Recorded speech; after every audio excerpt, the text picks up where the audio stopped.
di udara kosong dan memenuhi cakrawala. Tak terhitung banyaknya pohon besar dari hutan di sekitar kota robek dari tanah sebelum dihempaskan terbang, seolah-olah menunjukkan pemandangan dari akhir dunia. Ketika kekuatan segel penguburan langit dan pembekuan telapak langit berbenturan, baik Binghe maupun Baiwan sama-sama mundur selusin langkah. Meskipun begitu, Baiwan masih berada dalam keadaan sehat walafiat, sementara tubuh Binghe bergetar di kejauhan dengan ekspresi muram. Sun Er tidak memiliki banyak kesabaran tersisa dan meminta Baiwan segera mengakhiri pertarungan. Ketika Binghe meraung dan meminta Sun Er menunggu sebentar, tanpa pikir panjang Binghe meminta Tian Xuangzi untuk kembali sebelum meminta maaf atas masalah yang ditimbulkan oleh lembah sungai es. Dengan menekan harga dirinya dalam-dalam, Binghe meminta pengampunan Sun Er dan berjanji tidak akan berurusan lagi dengan Shoyan maupun tubuh beracun di sisinya.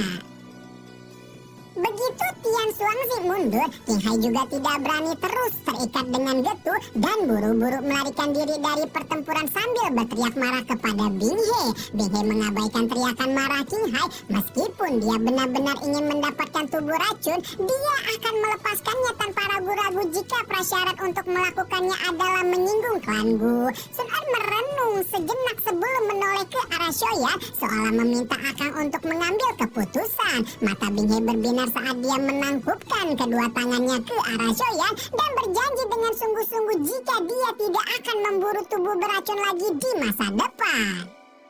Shoyan melirik Binghe dengan senyuman dan buru-buru menerima permintaan maaf Binghe. Hal ini disebabkan karena Shoyan tahu Binghe bersikap sopan karena ada Sun Er dan klan Gu. Shoyan tidak berniat meminjam kekuatan klan Gu sama sekali, dan tuan muda ketiga keluarga Shou itu sudah berambisi untuk menangani dendam dengan lembah sungai es menggunakan kekuatannya sendiri. Begitu mendapatkan pengampunan dari Shoyan, Binghe segera menarik mundur seluruh pasukannya, tidak berniat untuk tinggal lama-lama daripada dua muda-muda ini di hadapannya berubah pikiran.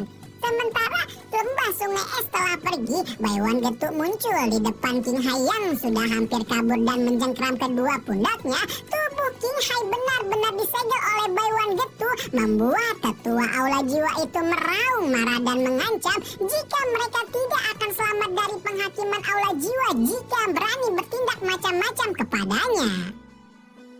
Namun tanpa mengindahkan perkataan Qing Hai sama sekali, Shoyan melayang dan mendekatinya, mengatakan bahkan jika dia tidak melakukan apapun kepada Qing Hao, Aula Jiwa juga tidak akan pernah melepaskannya.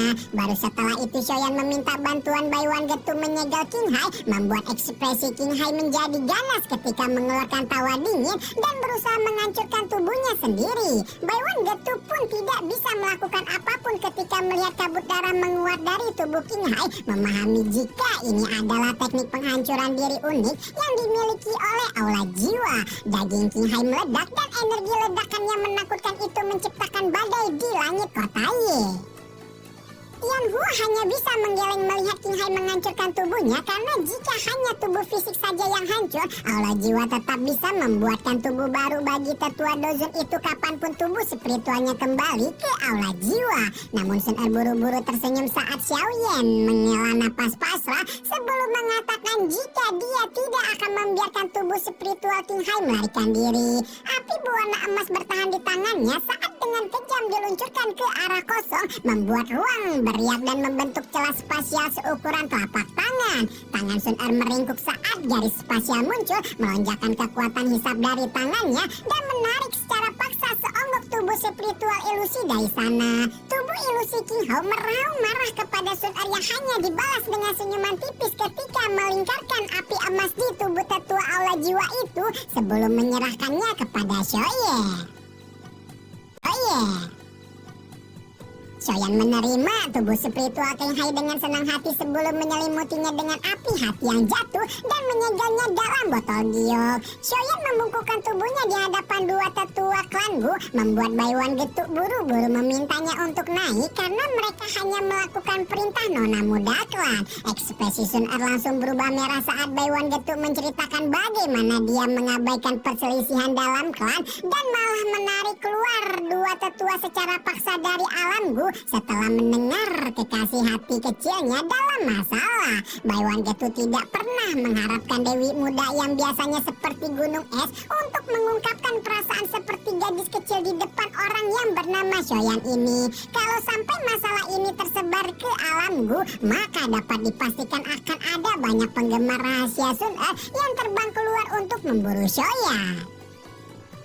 Soyan tersenyum kecil melihat bagaimana gadis yang seperti teratai suci itu masih begitu tulus merawat perasaan manis di antara mereka. Tangan Soyan mengusap kepalanya yang masih agak pusing sebagai efek perubahan teratai ketiga api misterius sebelum kemudian mengalihkan pandangannya dan menatap Soyishan yang sejak Sun datang sama sekali tidak mengatakan apapun. Soyan dengan lembut terbatuk sebelum memperkenalkan kedua gadis cantik itu, membuat keduanya sama-sama maju dan mengulurkan tangan untuk berjabat tangan. Namun senyum yang muncul di wajah Soyan tiba-tiba menegang setelah melihat kedua tangan berjabat mengeluarkan aliran doki padat, menunjukkan betapa kedua wanita luar biasa ini telah memulai pertempuran naluriah yang tidak bisa dijelaskan sejak pertemuan pertama mereka.